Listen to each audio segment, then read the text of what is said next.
여러분, 성령 체험, 그리고 그에 따른 성령 충만은 우리의 혼과 몸을 통치하시는 성령님의 역사다. 이렇게 보면 되는 것입니다.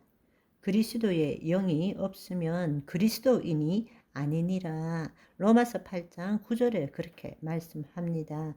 그것이 바로 그리스도의 영이 없으면 그리스도인이 아니라는 것이 성령의 내주를 의미하는 것입니다. 그러나 하나님의 영의 인도함을 받는 자만이 하나님의 아들이라 일컬음을 얻으리라 라는 것은 우리의 영 안에 하나님의 영이 있지만 성령 체험을 통해서 그 성령님의 인도함을 받을 때 신자가 아니라 자녀가 되는 것이고, 그 일은 성령 체험, 위로부터 임하시는 성령 체험을 통해서 이루어지게 된다는 것입니다. 아멘. 그러니까 예수 그리스도를 믿음으로 물과 성령으로 거듭날 때에는 성령의 내주가 일어나는 것입니다. 우리 영 안에 하나님의 영이 있지만 우리는 여전히 육적인 신앙인으로 살아가는 경우가 아주 많은 것입니다. 성령의 인도함을 받지 못해요. 그렇기 때문에 성령 체험이 필요한 것입니다.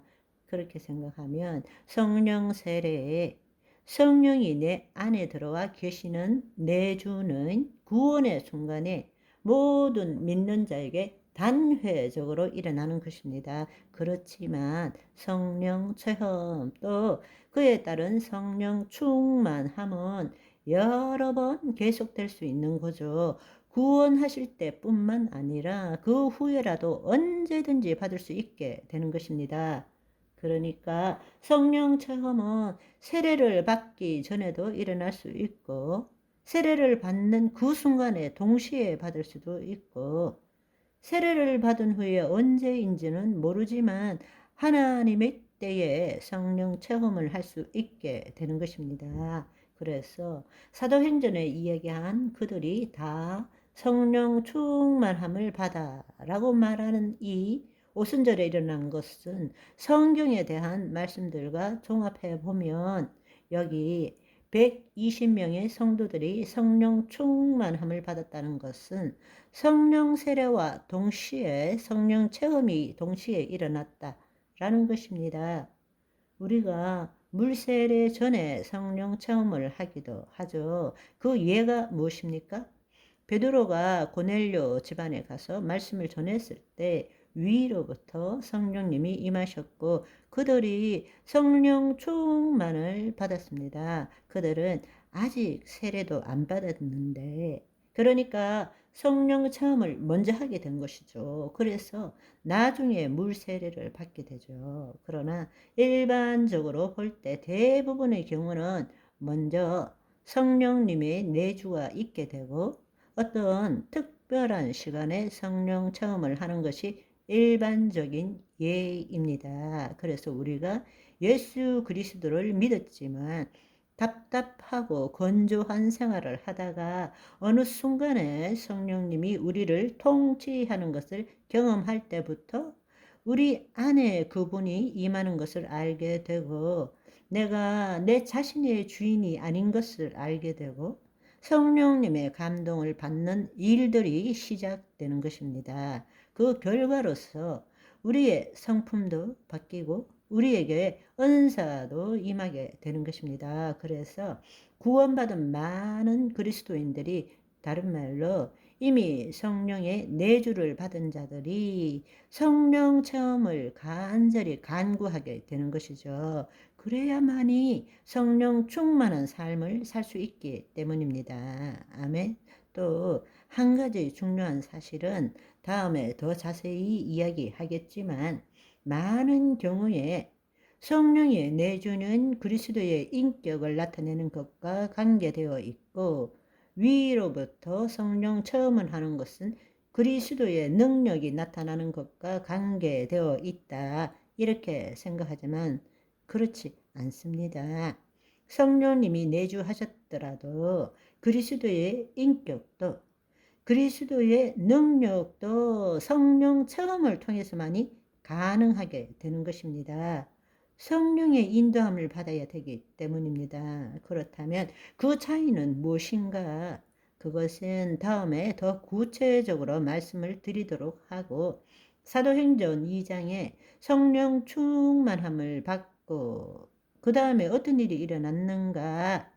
사도행전 2장을 보시면 성령이 말하게 하심을 따라 다른 언어들로 말하기를 시작하느니라. 여기 보시면 방언이라는 것은 일단은 성령 충만함을 받아야 되는 것입니다.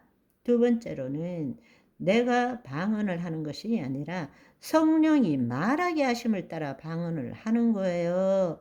우리의 입을 빌려드리는 것이지 내가 따라하는 것이 아닌 것입니다. 내가 누구를 따라하는 방언을 하게 되면 그것은 의미도 없고 그것이 능력도 안 되고 더 할 수도 없게 되는 그런 일들이 너무 많이 있게 되는 것입니다. 성령 충만함을 받아야 됩니다. 그리고 내가 의지적으로 하는 것이 아니라 내 혀를 빌려 드릴 때 성령이 말하게 하심을 따라 말하는 것입니다. 아멘.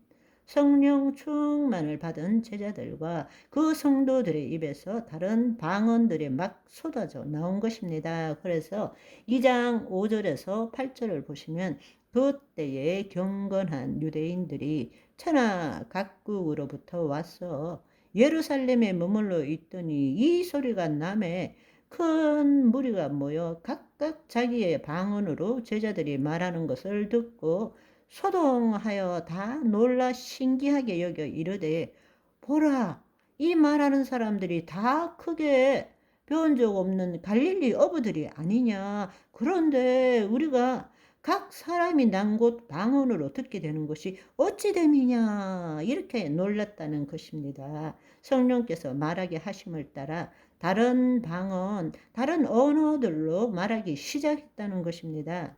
제자들은 자신들이 배운 바가 없는, 그리고 알지도 못하는 언어로 말하기를 시작했고, 다른 여러 지방에서 온 유대인들은 그것을 저마다 자기 지방 말로 들었고 놀랍고 기이하게 여겼다라는 것입니다. 여기에 하나님의 놀라운 경륜과 섭리가 숨어 있는 것입니다. 아멘. 오늘은 여기까지. 바이바이.